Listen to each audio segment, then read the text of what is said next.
I'd always known that my great-grandma was an orphan, but in late October of last year, she decided to tell me the truth about what happened to her family. We were visiting her for her birthday. It was a tradition in our household, a road trip we knew in the back of our minds we'd take only a few more times. She was turning 98, so that was just the cold, hard truth of the matter. In my childhood, the journey to central Iowa had been a fun and lighthearted affair, but now my brother and parents could only maintain strained politeness as we met up and hit the road together. Each of us knew that this trip might be our last. For several hours, we drove through vast open farm fields that stretched from horizon to horizon. My great-grandma's house was down a narrow dirt road off a wide dirt road off a gravel tractor lane. As a city boy, it was more or less the most remote possible dwelling I could imagine. She was born there, had lived her entire life there, and would soon, well, as we parked in an open, muddy rectangle and stepped out to stretch our legs, the constancy of the place surrounded me. Every single year of my life, this house and its land had been exactly the same. The sky was open blue, the earth was a sea of waving gold, and the wind was a smooth river of cool warmth. There was never anything to mar those three pillars of sensory experience, except the house, the barn, a defunct old tractor, and the bell. The bell was a simple thing raised high on an old metal crook. It sat out in the fields about a quarter-mile from the house, serving as a measure of the wind. If a storm was coming, the bell was supposed to ring, a necessary precaution in tornado country. The only problem was, the bell and its crook had rusted over long ago. Every time I got out of the family van from age 5 to age 26, I glanced that direction and felt a sense of unease as my gaze fell upon that decayed artifact. This time, at age 27, I looked over and saw that the bell had been scraped and polished clean of rust. It glinted in the sunlight, practically daring me to look at it. I followed my family inside while struggling with a feeling of dread that I couldn't articulate. Who had cleaned the bell? And why? I tried to stop thinking about it as we gathered in the kitchen and said our hellos. My great-grandma was making tea and shooed off our attempts to help. She was a frail woman for whom movement was difficult, but she'd never let that stop her. The Wi-Fi password is on a note in the living room, she told us with unquestionable authority. Go stare at your phones and the tea will be ready in a moment. My brother and I did as we were told, but my parents turned on the television instead of looking at their phones. For a few minutes, we stayed in our separate worlds, only returning to the present when my great-grandma brought in the tea. And we had a nice time. That night, when everyone else was long asleep, I happened to open my eyes and see a glow under the door of the guest room I shared with my brother. My parents were in a different room and would not see the same light, so it was up to me to investigate. Quietly, so as not to wake him, I crept out and down, finding my great-grandma still awake. She sat in her big jade leather chair, her gaze on the television. She asked me without looking my way, "You don't fall for this stuff, do you?" "What, like ads?" She pointed her thin little arm at the nearby couch. "Sit." I sat. "I'm going to tell you a family secret," she said softly, finally looking my direction. "It's for you and possibly for your brother, but not your parents. Do you understand?" I didn't. Not fully, but I nodded. "You know I was an orphan for a time. Born in this house, lived with my family, but then raised by an uncle after it happened?" She didn't wait for my nod. "I was 10 years old that night. It was my birthday. My mother had gotten me a small cake about the size of your fist. I looked forward to that cake every year, since we didn't exactly have sweets bounding about back then. It was 11 cents, so rather expensive, but my mother got one for every one of us on our birthdays, no matter what she had to scrimp or save. All year long, I saw Mary get her cake in January, Arthur get his cake in March, Eleanor in June, Clarence in July, then Ruth a week after Clarence. Then it was months and months until me, the odd one out, on October 29th. I was so excited for that cake. As the days rolled closer, as the morning dawned, as the hours inched by, I hopped around the house like a bunny rabbit. But I wasn't allowed to eat it until well after supper. I stared at the clock, so I know. Yes, that one on the mantel there. The brass and chrome one. Same one. But I stared at the clock, so I know. Night fell at 6:41. That was the moment bright orange stopped glinting off that clock, and my mother rose to light a lamp. I looked up at her. Now? She smiled and shook her head.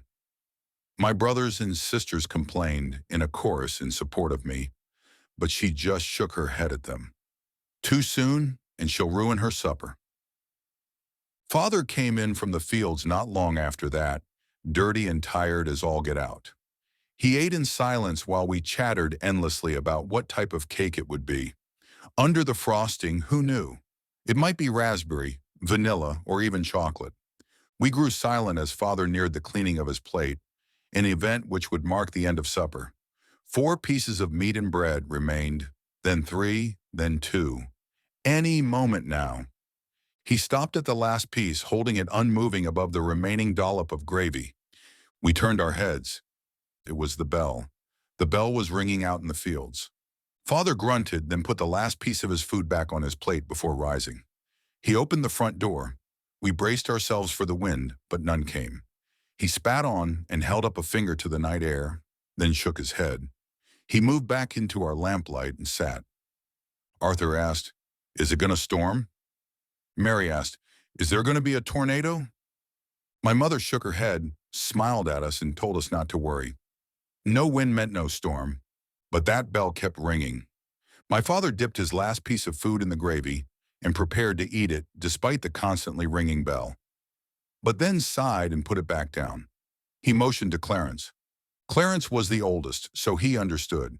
He was nearly a man himself, and tying the bell would be no problem. He grabbed a candle, protected the flame with his hand, and headed out the open front door. My brothers and sisters and I piled up to the window. Opening it, we found nothing but absolutely still, chilly air. We watched his little spot of light move out around the house and into the fields in the direction of the bell.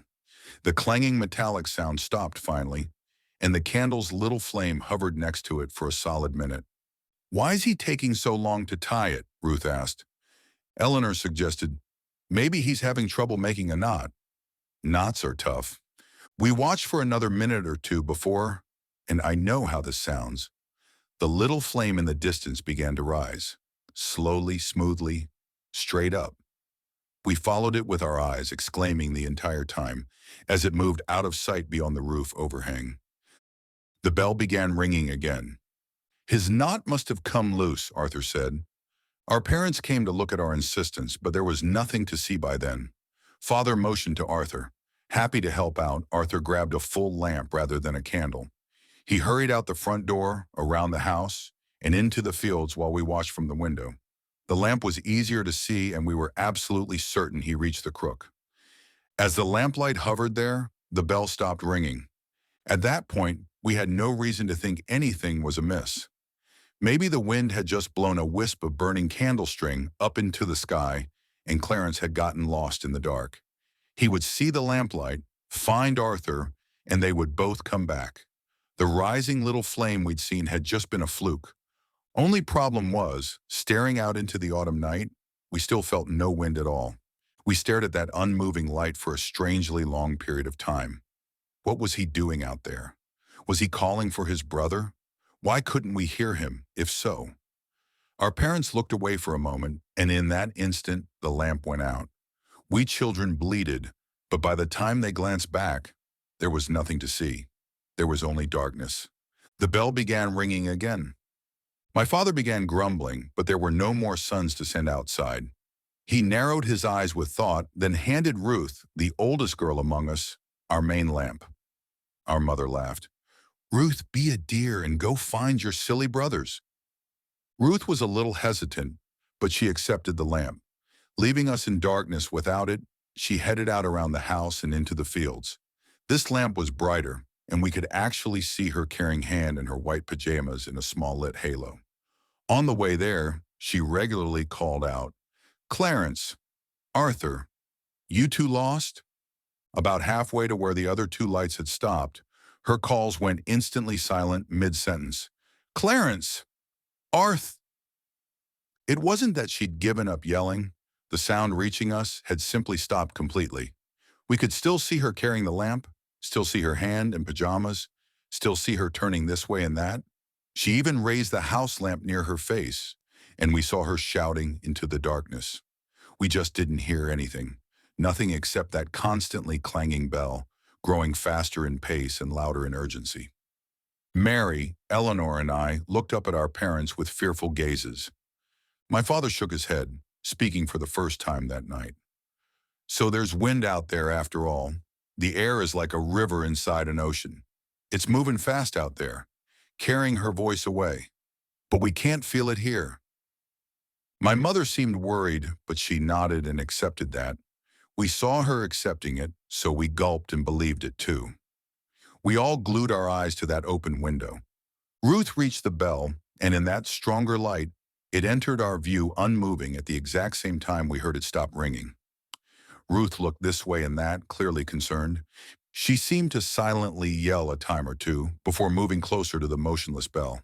A half-tied rope hung from the crook, an indication that someone had attempted to tie it. But we couldn't see Clarence or Arthur anywhere near her. She put the lamp down on the ground to free her hands for tying the rope the rest of the way, but that mostly hid the light among the low-lying, recently harvested stalks. We waited, breaths held. The air held in my lungs started to burn. At long last, we were forced to breathe again. Ruth's light continued to sit there, barely visible between the broken plants. "What's taking so long?" Mary asked. Eleanor said, "I hope she's all right."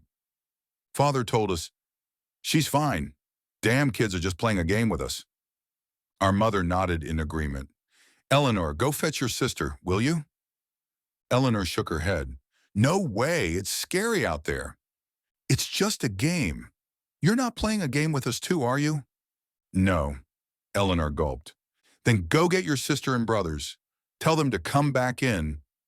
It was pitch black out there, and almost the same inside with us, save for one lone candle.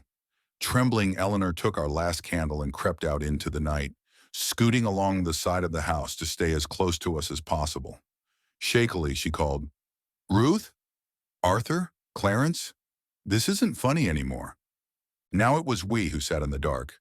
As Eleanor began to move further away with the last of our light, we tensed. Father eyed the open front door, and Mother softly moved to close and latch it. I wondered what they meant by that move, because how were the others supposed to get back in? But I suppose they'd unlatch it if anyone came back and knocked. Mother moved away from us in search of more candles. Through it all, the bell kept ringing out in the dark. Increasingly scared, I held Mary's hand tightly and yelled out the window, "Be careful, Ellie." She must have happened to cross that invisible silent threshold at that moment, because she turned around in surprise and stepped closer. "I heard your voice go quiet, but there's no wind. Papa's wrong." She stepped away again. "See, when I pass this point, She held up the candle to show us that her mouth was still moving, but we heard nothing. Come to think of it, her hair wasn't moving, and we hadn't seen Ruth's pajamas billowing in any wind. I asked Father, "What's doing that? What's making it quiet out there?" "It's just a game," Father insisted. "They're all lying. She's just pretending to make noise, so it looks like she's being silenced." Eleanor reached the bell. Father's grip on my shoulder squeezed to nearly painful. She reached down for the lamp Ruth had left. Lifting it with one hand and holding the candle with the other, she approached the clanging bell. "See?" Mary whispered to Father. "The candle's not going out even though she's not protecting the flame. There's no wind out there." "But the bell is ringing," he said gruffly. "So there is wind." Eleanor kept looking left and right as if she'd heard something. Slowly she reached the bell, which was hanging unmoving from the crook. But we could still hear it ringing. Next to me, Mary began to cry. "It's a game," Father said angrily. "It's just a game they're playing." Eleanor threw the lamp at something in the darkness. We saw the lamp crash, shatter, and go dark, but heard nothing. She raced toward us, candle in hand, but the flame went out because of her haste. We waited to hear her approaching or screaming, but nothing followed. The bell continued to clang. We waited in terrified silence. Mother returned with a candle for each of us, and we sat vigil at the window. Nothing and no one moved, For hours the bell clanged without wind. The night remained pitch black. The bell clanged and clanged and clanged, driving deeper into our ears with each passing minute. Near midnight, we broke. Father was beyond agitated. "Mary, go find your brothers and sisters." "No," she cried. "I'm not going out there." Mother glared at her. "You have to. This game has to stop." Urged on by both of them, Mary burst into tears and climbed out the window. Holding her small candle, she inched out into the fields. Her sobs went quiet as she passed that same point out in the darkness. Her flame reached the bell, and the ringing stopped. Her flame snuffed out. We held our breaths. The bell began ringing again. Father clenched his fists. "Go!" I turned and saw he was looking at me. I suddenly realized I was the only child left in the house, and I felt horribly alone. Everything in me shrieked against the thought of going out into that cursed night. "No." My mother wavered in place. No longer adamantly in line with my father, she began to cry too. "What are you doing?" he demanded. "It's just a game. There's nothing to be scared of." She screamed and demanded, "Why do you keep saying that? Why have I been helping you do this?" He grabbed her and shouted in her face, "Because we haven't been sending our children to their deaths. That's not what's happening." She pushed his hands away and ran for the window. Pushing past me, she tumbled out and ran screaming toward the still clanging bell, not out of fear of father, but out of terror for her children. "Arthur! Clarence! Ruth! Eleanor! Mary! For God's sake, where are you?" He growled and leapt out after her, yelling, "We didn't kill them. Everything is fine." They both continued shouting until they passed that point in the dark, and all went silent, except for the bell. Twice more it stopped ringing, and twice more it began again. In panic and terror beyond reason, I closed and latched the window and pushed all of the furniture against every entry to the house. I curled in a cupboard, holding the last candle up to my face as it slowly melted its way down toward my fingers. I was alone. Somehow I was alone. We'd all seen the danger and stared right at it as it happened. But one by one, they'd all gone out there anyway. I'd been surrounded by a full band of siblings my entire life, and now I was completely and utterly alone in a house in the middle of nowhere. By the length of my candle, it was 3 in the morning when the knock came at the door. I trembled but did not make a sound. The knock sounded again 40 heartbeats later. It was louder this time. I shook, holding my candle tight. The third knock was more like a tremendous crash or kick, and I heard the door explode inward. 60 heartbeats of silence passed, and then the floorboards creaked. Something in me told me to put out my candle for fear of it being seen through the cracks in the cupboard, but I didn't dare. Not darkness. I couldn't handle darkness. I would scream if I did, so I kept it lit. Slow, quiet steps moved through the house. Whoever it was seemed to be pausing and listening at times. At others, they would rush forward to a random spot in a sudden frenzy and then stop abruptly. 400 heartbeats after that, the bell began ringing again. But this time it rang from inside the house.